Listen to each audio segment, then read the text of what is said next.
Bienvenidos todos a otro encuentro de Club de Lectura y la bienvenida otra vez a este espacio, a un rostro, una voz bien conocida, como es el caso de la profesora Nancy Rodríguez Antivero, profesora de literatura y de idioma español. Así mismo. Como siempre tenemos que aclarar. ¿Cómo estás, Nancy? Bien, gracias, Ale. Un gusto, un placer estar aquí contigo para charlar de literatura. Sí, un gusto escucharte, Nancy. Nos ponemos todos, atención, nos ponemos en modo clase de literatura, porque hoy se pone seria la cosa. Más o menos, ¿eh? Bueno, el programa de hoy, vamos a contarle a toda la gente que nos está mirando o escuchando, tiene su inspiración en el comentario que nos dejó una oyente allí en YouTube. Hicimos, Nancy, te cuento, unos programas acerca del libro Fahrenheit 451 de Ray Bradbury, y hablábamos de esta cuestión de que habían algunos personajes en ese libro que justamente, memorizaban, recordaban ciertos libros completos, textos completos. Claro. Y entonces ahí como que le tirábamos la pregunta a la audiencia de qué libros serían ustedes, ¿no? Porque los personajes en esta novela dicen, bueno, yo soy tal libro o soy tal autor. Claro. Por la manera en la que recordaban esos textos. Y bueno, algunos oyentes, algunas personas que vieron este video que está disponible en YouTube, los dos programas sobre la novela Fahrenheit 451, muy lindos programas, están disponibles en nuestro canal de YouTube. Allí una oyente se animó a comentar y dijo, qué linda idea, en algún momento llegué a hacer las rimas de Becker. Esto dijo Gladys, que es una persona que está allí permanentemente escuchando y comentando. Por cierto, saludamos a Gladys, agradecemos la participación, y para que vean, Nancy, que también, tomamos inspiración de la sugerencia que nos hace la gente. Sin lugar a dudas, y bien haces. Todo es insumo para la producción, por supuesto. Y la pregunta es, ¿qué son estas rimas de Becker? Porque automáticamente yo volví al liceo, a la educación secundaria, a lo que nos enseñaban los profesores, las profesoras. Sí. Pero, ¿qué son? Bueno, Contanos. Ale, primero yo quiero decirte que me identifico plenamente con la oyente Gladys. ¿También? Aunque no escuché no leí su comentario. Pero vos sabés que yo en un momento de mi adolescencia, Becker fue mi inspiración. Mirá. Fue como el máximo, el sumum de la poesía. Porque claro, en años de adolescencia, yo leía bastante, pero leía filtrada por mis profesores, ¿no? Porque uno no tenía tanto acceso a los libros como hoy en día. Vos googleás cualquier texto, cualquier autor y te aparece lo que sea. Sí. Y bueno, los profesores nos orientan un poquito. Los profesores nos orientan. Y para mí eran mi fuente exclusiva de orientación, ¿no? Y yo era no sé, te puedo decir que era adicta a Becker. Mirá. Me identificaba plenamente con él, con estas 86 rimas, porque son una colección de 86 rimas que se publicaron póstumamente. Las rimas son poemas muy sencillos, porque justamente de eso se trata el estilo literario de Becker, ¿no? Un lenguaje sencillo, muy accesible, aunque profundo. Por eso se considera un posromántico. Explícanos un poquito. Bueno, él corresponde a la época del romanticismo. Viste que él nació en 1836, tuvo una vida muy breve porque falleció joven, con 34 años, de en tuberculosis. 1870, de algo muy común en esa época, que era la tuberculosis, ¿no? Y Becker fue un hombre enfermizo toda su vida, fue un hombre que vivió enfermo, además un hombre pobre que no tuvo el éxito que nosotros le conocemos hoy, no fue durante su vida, lamentablemente, como en muchos de los escritores de habla hispana, ¿no? Mueren y luego su obra se hace popular, conocida. Ocurre su fama. De hecho, una vez que muere Becker, fueron sus amigos. Fíjate qué amigos, ¿no? Yo quiero tener amigos como esos. Mirá. Que recogieron todas sus rimas y las publicaron en esta colección de 86 poemas publicados en 1871, un año luego de su muerte. Así que son poemas, como te decía, muy sencillos, con una estructura muy, yo te diría la mayoría muy breves. Hay poemas de una estrofa nada más. Mira. Normalmente de 4 versos, están formadas por cuartetos los poemas de Bécquer y tratan temas universales. Universales. Ese quizás puede ser el impacto o el porqué de la relevancia de estas rimas que hayan trascendido en el tiempo, que incluso estuve leyendo que muchos autores posteriores como que lo tenían en alta estima. Sí, claro. Por ejemplo, Juan Ramón Jiménez se inspiró en él. Todos los poetas de la generación del 27 que siguieron a la época de Bécquer se inspiraron o tuvieron influencia de Bécquer, ¿no? Y te decía que él, aunque coincide con el romanticismo, de hecho, algunos le dicen que es el poeta por excelencia romántico, ¿no? Sí. Pero él trasciende el romanticismo, es más posromántico, porque, sí, porque deja de lado ese lenguaje exagerado, esas grandilocuencias del romántico, ¿no? Y se va, como decíamos, hacia un lenguaje más sencillo que desnuda el sentimiento. Realmente un poeta, un crítico literario lo llama a Bécquer como el poeta de la intuición desnuda. A ver. Qué interesante, ¿no? Porque, ¿viste por qué te identificás tanto? O sea, yo en mi adolescencia, y normalmente el adolescente tiene este amor sencillo, desacomodamiento, si me permitís esta palabra, de no estar acómodo con el mundo, algo que perdiste, parece que perdiste todo el tiempo, ¿no? Pero a la vez cantás al amor, a un amor profundo. Y podemos ver eso en la poesía de Bécquer en cualquiera de sus rimas, ¿no? Una rima, y yo traje mi viejo libro de rimas precioso. Y leyendas, es de la colección años. Austral, sí, es de mi época de estudiante.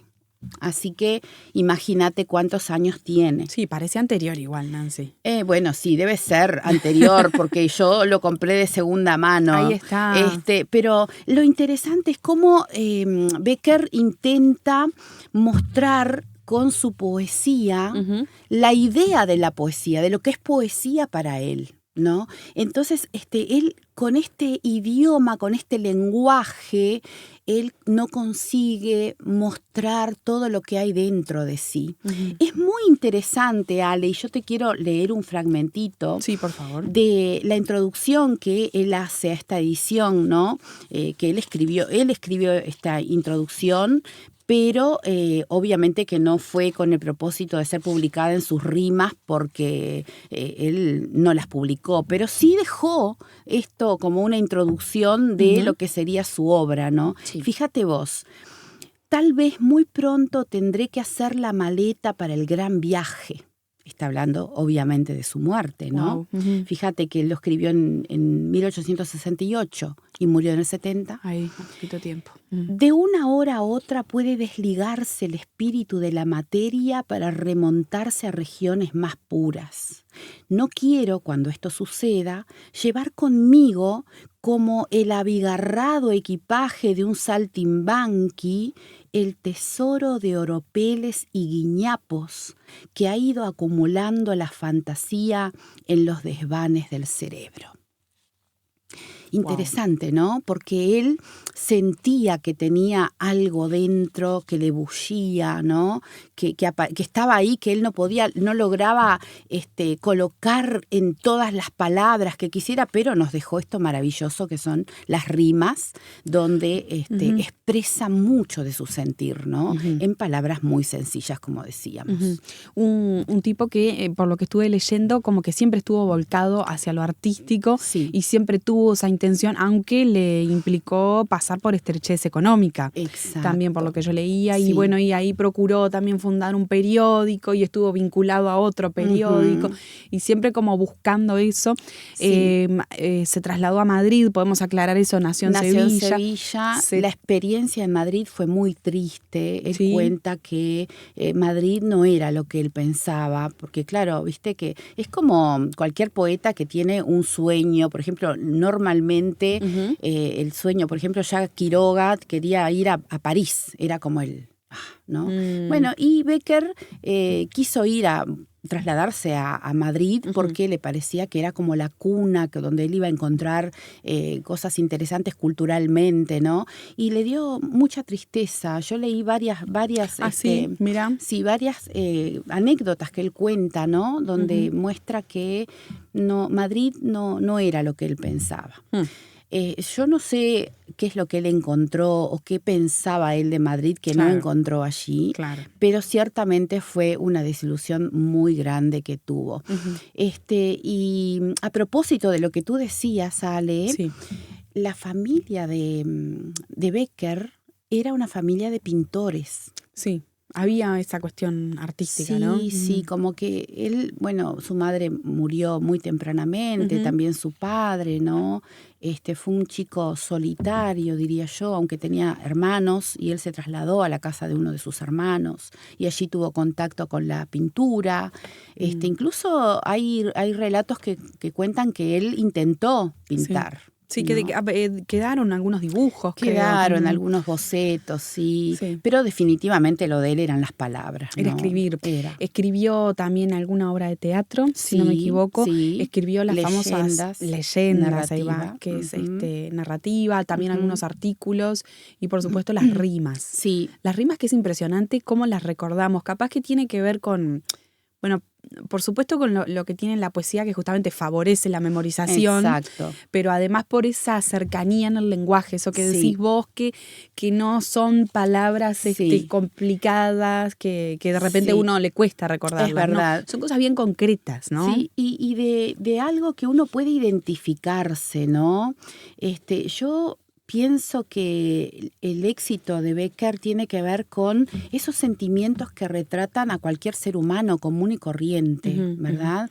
Con la desilusión de amor, con los sentimientos que te provoca el amor cuando estás enamorado, pero también cuando, en el caso de él, la vida amorosa de él fue muy triste, si se quiere, porque con la esposa él tuvo varias desavenencias, incluso ella, bueno, lo engaña, ¿no? Mirá. Y él, es cuando él se va para Madrid. Y decide cómo empezar nuevamente, pero claro que todo eso eran espinas clavadas en el corazón de... Y él retrata esa vida amorosa, ¿no? Sí. Fíjate acá. A ver. En la rima 51. No, perdón, 41. Tú eres el huracán y yo la alta torre que desafía su poder. Tenías que estrellarte o abatirme. No pudo ser. Tú eres el océano y yo la enhiesta roca que firme aguarda su vaivén. Tenías que romperte o que arrancarme. No pudo ser. Hermosa tú, yo altivo. Acostumbrados uno a arrollar, el otro a no ceder.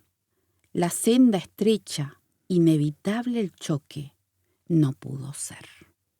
Wow. Es profundo, ¿no? Sí. La desavenencia, el orgullo de ambos, la distancia que genera, ¿no? Y también, y ahora lo estoy recordando, ¿no? Escuchando esta cuestión de la observación y la descripción de la naturaleza, ¿no? Sí. Creo que eso tiene que ver mucho con el romanticismo, la presencia de esos elementos naturales, Tal cual. Describirlos. Eso tiene de romántico, ahí está, ¿no? ahí La está. presencia de la naturaleza, el sentirse fuera de lugar, ¿no? El desacomodo, el no ser comprendido. Y otra cosa que se le valora a Nancy, que me parece también interesante, sobre todo en las leyendas, que dice que él de alguna manera recoge un poco de lo que es ese acervo popular justamente de la leyenda, de lo cultural de España, ¿puede ser? Exacto, claro, sí, utiliza elementos obviamente gente que eran conocidos Ahí está. de la cultura, ¿no? Ujú. Para escribir sus leyendas. Y bueno, no es el tema de hoy, pero vale la pena leer las leyendas de Becker, ¿no? Yo creo que no son tan sencillas de No. entender como las rimas, ¿no? Es otro tipo de lectura más profunda que requiere que vos te sientes y pienses. Ah, mira. Sí, pero vale la pena leer, sin lugar a dudas. Nancy, como profe de literatura, ¿cómo ves vos la poesía hoy o el enseñar este tipo de formato de género hoy por hoy? Bueno, Ale, yo pienso que la literatura, la poesía específicamente, no tiene una data de validez. Para mí trasciende las épocas. Me parece que siempre el alma humana está buscando algo profundo, algo que no son todas las personas que pueden expresarlo. Claro. Entonces, yo que he sido profesora durante 27 años largos de mi vida y he trabajado con Becker y he leído poesía en la clase, te puedo asegurar que aún hay poetas. Hay chiquilines sentados que de repente vos les lees una poesía y al final de la clase vienen y te dicen, profe, yo escribo. Ah, mirá, ¿Le qué gustaría lindo. leer una poesía, un poema mío? Y yo, claro, con mucho gusto. ¿Sabés qué? Mirá qué precioso. Es increíble cómo aún en una época en que uno dice, nah, la gente no está para eso, los adolescentes no están para eso, están para las músicas más populares y yo diría hasta de palabras reiterativas y frases reiterativas sin demasiado sentido, aunque existe otro tipo de música, ¿verdad? Sí. Pero hay chiquilines que aún y chiquilinas que aún son tocados por la poesía. Y no podemos nunca subestimar lo que la poesía puede provocar en el espíritu humano, ¿no? Nosotros, yo siempre pienso que el ser humano tiene un alma intrascendente, ¿no? Trascendente. Y nosotros estamos en lo intrascendente, en este mundo donde todo va a pasar, ¿verdad? Claro. Y esa trascendencia del alma, uno la tiene que expresar de alguna manera. Y mucho de eso lo puede encontrar en un poema, que uno no se da cuenta, pero lee y dice, ay, mira, yo me identifico con esto. Bueno, la literatura en sí tiene ese efecto catártico, ¿no? Sí. Donde uno puede encontrarse. Yo pienso que muchos de nosotros pasamos por este poema, que es una rima muy cortita de 2 estrofas, la rima 30, que quiero leerte, que va muy a tono con lo que Becker nos explicaba en la anterior, ¿no? A ver. La relación entre una pareja donde predomina el orgullo. Y decime si no... Bueno, nosotros somos cristianos, tratamos de que el orgullo quede de lado, el ego, pero tenemos que quebrarlo. Sí. ¿Verdad? Luchamos con eso. Sí, luchamos, claro que sí. Pero fíjate, mirá si esto no nos identifica. A ver. Asomaba a sus ojos una lágrima y a mi labio una frase de perdón. Habló el orgullo y enjugó su llanto y la frase en mis labios expiró. Yo voy por un camino, ella por otro, pero al pensar en nuestro mutuo amor, yo digo aún, ¿por qué callé aquel día? Y ella dirá, ¿por qué no lloré yo? Wow. El amor perdido, se deshizo la relación. Cualquiera de nosotros podría estar en esta situación si dejamos que el orgullo hable.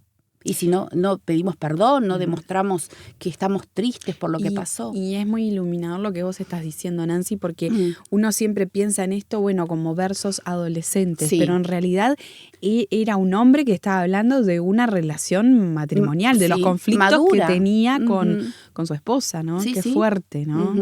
Qué real también. Bueno, el propio Becker dice... cuando habla sobre su poesía, que él no escribe en el momento, que él deja pasar lo que está golpado dentro de su alma y que deja que eso como que descanse, ¿no? Y luego, cuando dice él, queda todo intacto en mi alma y lo vuelco con las palabras. Así que no podemos decir que toda su poesía es autobiográfica. Claro.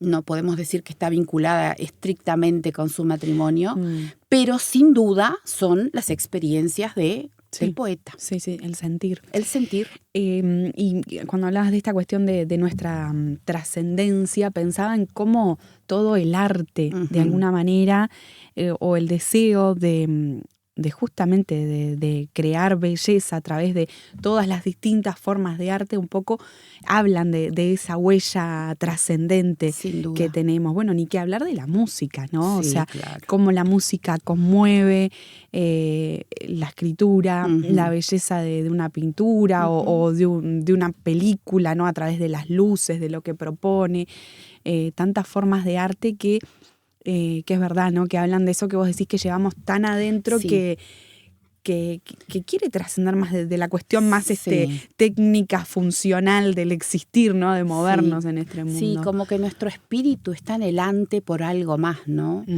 Y yo pienso que, bueno, este poeta específicamente tuvo una búsqueda profunda de Dios, ¿no? De hecho, él vincula el amor con Dios. Mirá qué cortito este poema, la rima número 17. Hoy la tierra y los cielos me sonríen. Hoy llega al fondo de mi alma el sol. Hoy la he visto y me ha mirado. Hoy creo en Dios. Esto es adolescencia pura, ¿no? Sí. Me miró, me miró, nos encontramos, ¿no? Y siempre está la presencia de lo religioso, ¿no? Sin decir la fe, sin animarnos a eso, pero hay una cuestión religiosa, ¿no? Sí, la presencia de Dios siempre presente ahí, ¿no? En las rimas de él, tanto como la propia naturaleza. Y Dios vinculado con el amor, ¿no? Con la experiencia esa que te hace temblar el alma, el amor. Es interesante cómo el amor está vinculado con Dios. Wow. En Becker, ¿no? Y bueno, el amor y el desamor, porque el amor también en esta pequeña poesía. ¿Qué es poesía, dices, mientras clavas en mi pupila tu pupila azul? ¿Qué es poesía? Y tú me lo preguntas. Poesía eres tú. Y esta es una de las más conocidas.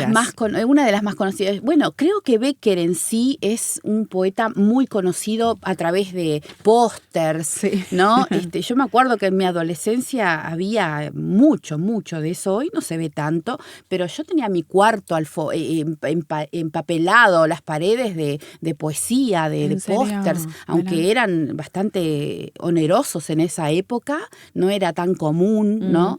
Pero yo cada vez que podía me compraba algo y siempre era de Becker. Yo recuerdo que en mi cuarto tenía la famosa rima "Volverán las oscuras golondrinas". Sí, otra muy conocida. Y creo que Becker en general es el poeta más conocido que todo el mundo puede recordar de su vida escolar o liceal, ¿no? Sí, y que esas rimas justamente están como resonando, ¿no? En nuestras mentes. Nos quedan pocos minutitos, pero bueno, cuando hablamos de poesía es inevitable, Nancy, también, y de la poesía en nuestro tiempo, pensar que nuestras Biblias también tienen poesía. Sin duda. Y que de alguna manera Dios pensó para ese contacto, esa comunicación que tiene con nosotros a través del texto bíblico, también en la poesía y en esa expresión artística, por qué no decirlo, como una manera de relacionarse con nosotros, pero también de cómo las personas le expresan a Dios su sentir, porque eso es lo que pasa, por ejemplo, en los salmos, ¿no? Exacto, en los salmos, en el Cantares, ¿no? Cómo Dios no nos ata, no nos pone rígidos a determinadas formas, sino que la poesía, la Biblia tiene variadas formas, ¿verdad? Y dentro de ellas, muy importante, los salmos poéticos en extremidad, ¿no? Tremendamente poéticos. Las figuras, las metáforas, las imágenes que aparecen en los salmos. Bueno, y el Cantares, el libro Cantar de los Cantares, realmente es una forma preciosa de poesía.